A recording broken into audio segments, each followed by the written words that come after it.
Bismillahirrahmanirrahim. Assalamualaikum warahmatullahi wabarakatuh. Perkenalkan, nama saya Ilham Rahman Dito dengan NPM 18312700650179. Di sini saya akan membuat video untuk memenuhi ujian akhir semester saya dengan mata kuliah Change Management dengan dengan R01. Soal nomor satu adalah jelaskan konsep serta tujuan dari perubahan organisasi. Di sini tindakan beralihnya suatu organisasi, jawaban saya, dari kondisi yang berlaku saat ini ke kondisi masa datang yang diinginkan guna meningkatkan efisiensi. Perubahan organisasi ini merupakan perubahan yang berkaitan dengan pengembangan, perbaikan maupun penyesuaian yang meliputi struktur, teknologi, metode bekerja maupun sistem manajemen suatu organisasi. Di sini juga ada mempunyai tujuan perubahan organisasi, yaitu ada 5. Yang pertama, meningkatkan efisiensi dan produktivitas. Yang kedua, meningkatkan kemampuan organisasi dalam menghadapi berbagai faktor yang menyebabkan perubahan organisasi sehingga organisasi mampu bertahan dan berkembang. Yang ketiga, mengadakan penyesuaian-penyesuaian seperlunya sehubungan dengan perubahan-perubahan tersebut.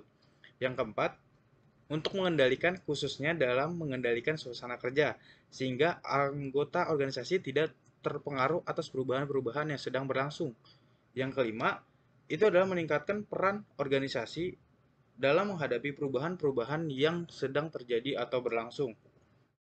Kemudian soal nomor 2, yaitu Anda jelaskan tentang perubahan transorganisasi atau transorganizational change dalam change management. Jawabannya, perubahan transorganisasi atau bisa disebut transorganizational development didefinisikan sebagai perubahan terancana dalam hubungan kolektif berbagai pemangku kepentingan atau stakeholder untuk mencapai sesuatu di luar kemampuan organisasi atau individu manapun.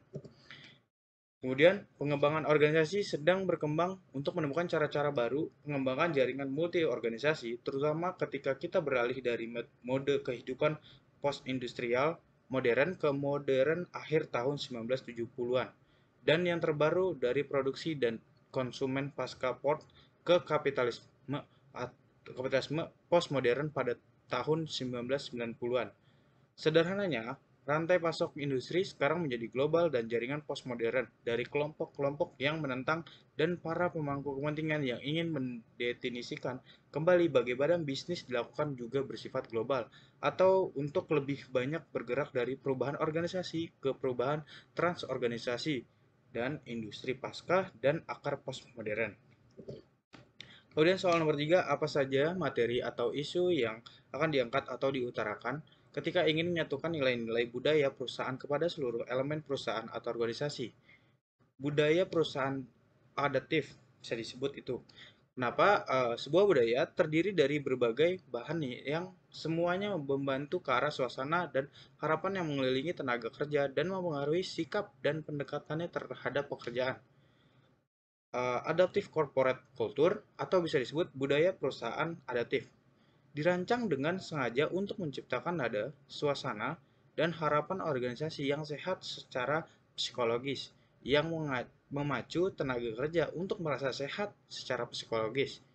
Budaya juga menggunakan kesehatan organisasi sebagai stimulus untuk kinerja puncak. Harapan budaya adaptif adalah bahwa organisasi mencapai kinerja puncak melalui peningkatan kesejahteraan psikologis tenaga kerja. Budaya sendiri harus memiliki pemicu yang memprovokasi individu untuk berperilaku dengan cara tertentu dan untuk merasakan bertanggung jawab atas keberhasilan organisasi di masa depan. Biasanya, pemicu utama adalah tujuan, visi, nilai-nilai, budaya, nilai-nilai perusahaan, dan arsitektur. Selanjutnya nomor 4, yaitu jelaskan tahapan mengembangkan bisnis keluarga atau bisa disebut family business develop stage. Di sini ada 3 tahapan sebenarnya di dalam buku pengembangan bisnis keluarga, yaitu dengan judul yang diterbitkan yaitu Generation to Generation, Life Cycle of the Family Business. Kerangka kerja ini mengilustrasikan kategori dan jalur khas yang dijalankan oleh perusahaan keluarga dari waktu ke waktu.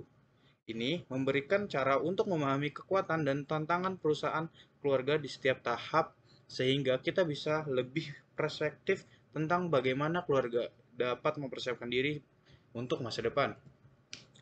Pada tahap controlling owner, dengan satu pemilik memiliki kendali kepemilikan, bisnis keluarga dapat bertahan pada tahap pemilik pengendali selama beberapa generasi jika kepemilikan tetap dikonsolidasikan dalam satu orang atau pasangan yang sudah menikah. Pada tahap ini, keluarga biasanya kecil dan hubungan keluarga bisnis intens. Bisnis ini hampir selalu berada di pusat kehidupan keluarga. Pendirinya mengesankan, membangun banyak nilai, dan biasanya menjadi pusat kegiatan sering dianggap sebagai sangat diperlukan. Selanjutnya nomor 5, yaitu yang ada dua, yaitu A. Yang pertama, apa yang Anda ketahui tentang konsep cara pengelolaan resiko? Saya jawab terlebih dahulu, yaitu manajemen resiko atau bisa disebut manajemen risk adalah pendekatan terstruktur atau metodologi dalam mengelola ketidakpastian yang berkaitan dengan ancaman, rangkaian aktivitas manusia termasuk penilaian risiko, pengembangan strategi untuk mengelolanya, dan mitigasi resiko untuk menggunakan pemberdayaan atau pengelolaan sumber daya. Caranya yaitu dengan risk avoidance atau risk reduction, risk deferral, dan risk reduction. Selanjutnya, yang 5 poin B, apa yang Anda ketahui tentang konsep sinergi? Berikan contohnya. Sinergi sendiri adalah soal menghasilkan alternatif ketiga bukan caramu, melainkan cara ketiga yang lebih baik ketimbang cara kita masing-masing. Sinergi sendiri adalah buah dari sikap saling menghargai, sikap memahami, dan bahkan memanfaatkan perbedaan-perbedaan yang ada dalam mengatasi masalah, manfaatkan peluang. Dalam berwirausaha, seseorang harus mencari sinergi, yaitu sesuatu total yang lebih besar dari penjumlahan elemen-elemen tunggal. Contohnya, yaitu merger antara produsen mobil dan distributor mobil.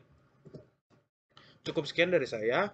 Terima kasih. Bila mana ada kesalahan dari tutur kata, mohon dimaafkan. Wassalamualaikum warahmatullahi wabarakatuh.